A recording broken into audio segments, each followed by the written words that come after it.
Hey Bulldogs, let's see what's happening this week in Blue News.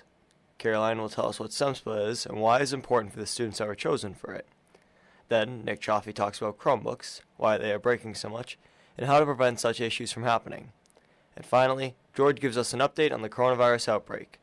Now please rise for the Pledge of Allegiance. I pledge allegiance to the flag of the United States of America, and to the republic for which it stands, one nation, under God, indivisible, with liberty and justice for all. Please remain standing for a moment of silence. Thank you. Hey Bulldogs, I'm Matt Messina. And I'm Niall Horgan. Welcome to Blue News.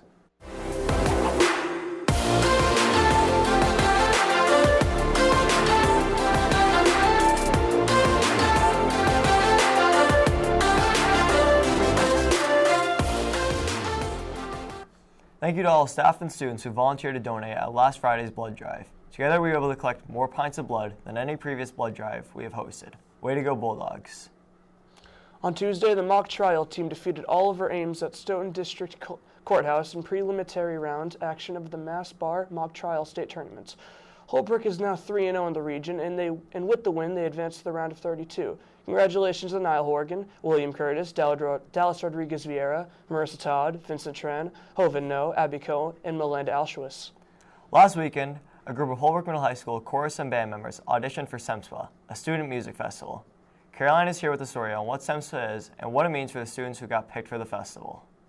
This past week, some of the Holbrook Middle High School chorus and band members were selected to be a part of the Southeastern Massachusetts School Bandmasters Association Music Festival. SEMSPA, as it is frequently called, is an opportunity to broaden both students and teachers' musical ideas as well as their experiences. This week, I talked to the students going to the festival about what the experience is as well as what it means to them. It's a musical festival, so we will be going there the day before the concert and be practicing for like 6 hours as a whole group. And then the day of the concert, we have a concert. So on the first day, we meet everyone that's in the chorus, we meet the music director. We usually warm up and then we sing through all of our pieces for the entire day and just go over things and fine-tune things. And then the second day, the Saturday, we have a dress rehearsal in the morning, we get lunch, we get to listen to usually the other bands, and then we end up singing through at the concert. I've participated in SEMSPA for the last 6 years. The opportunity going SEMSPA, it gives me an opportunity to meet a bunch of different people and sing with a bunch of different people that I'm not used to singing with. I have participated in SEMSPA the past 2 years because it is a fun musical opportunity that I am very proud to take part in. This is either my 4th or 5th year at SEMSPA, and I've also been to junior districts. I've met a lot of cool kids over the years that I've been, and it's nice to see all my friends again that I get to sing with once a year now, and it's always a great experience. This has been Caroline Duggan with Blue News. Back to you in the studio. Thanks, Caroline. Good luck to all the students participating. As you know, students and staff will be traveling to Ecuador over February vacation. Until Monday, they will be collecting school supplies, arts, craft supplies, small games, and toys to take as donations. Items can be dropped off in the 8th grade common area or in the main office. Recently, Chromebooks have been breaking at a rapid rate, and Miss Stevenson is simply fed up. This has been a very controversial topic. Luckily, our old pal Nick Chaffee is on the case. Hopefully this case doesn't break.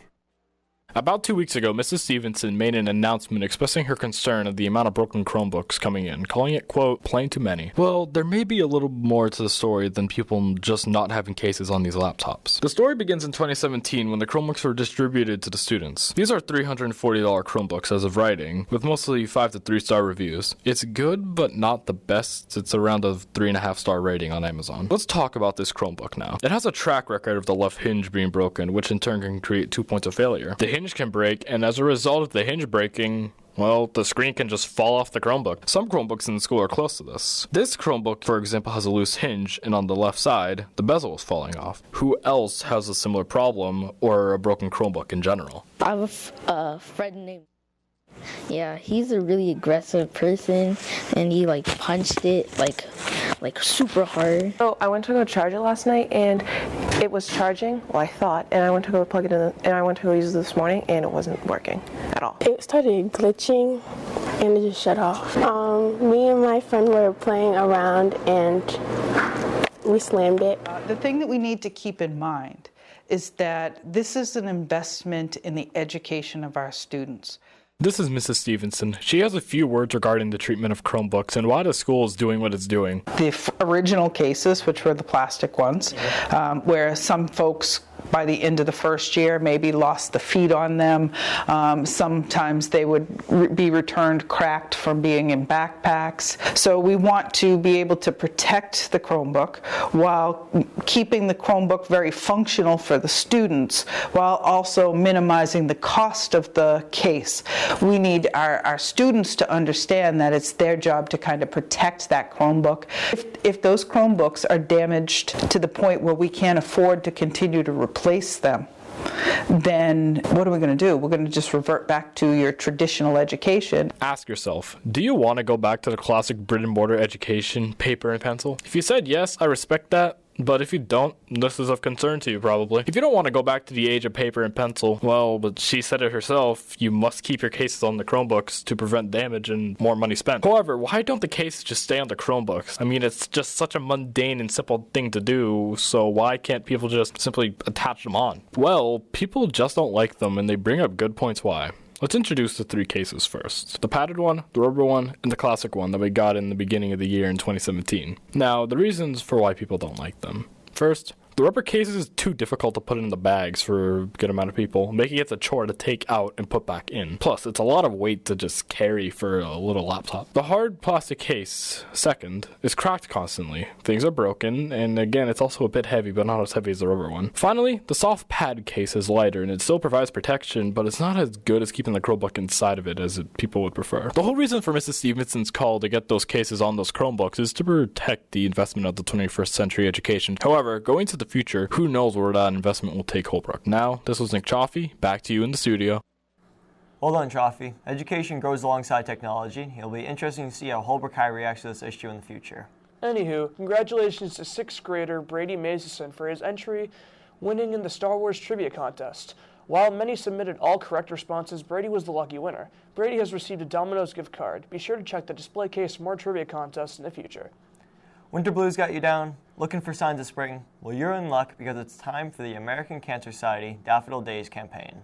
Support the American Cancer Society and Holbrook High School's National Honor Society Relay for Life team by placing an order for bright, fresh daffodils today and think spring.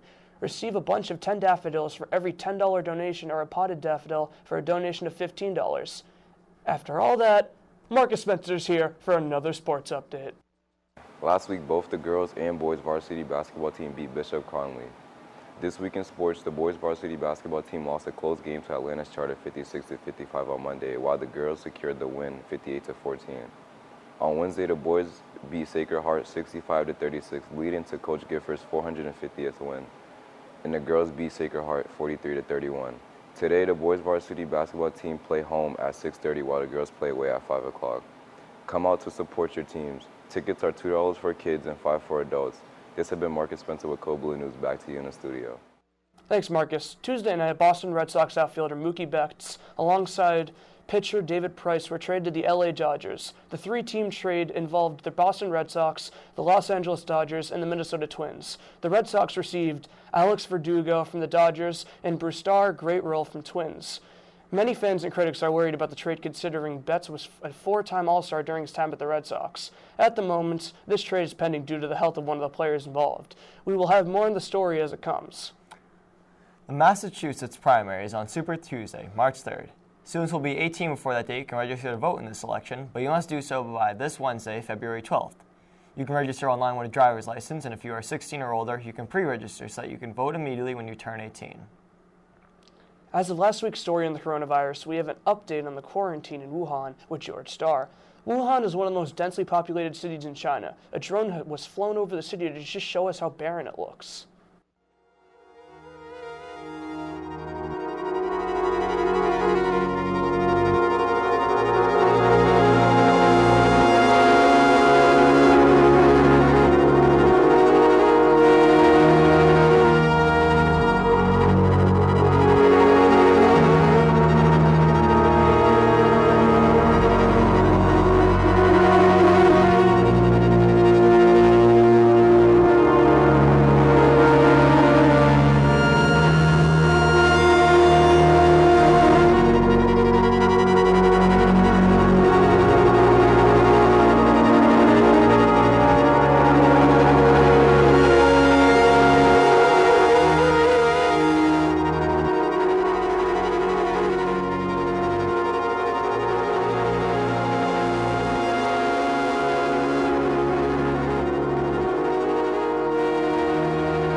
Thanks, George. We'll have more updates on the virus next week.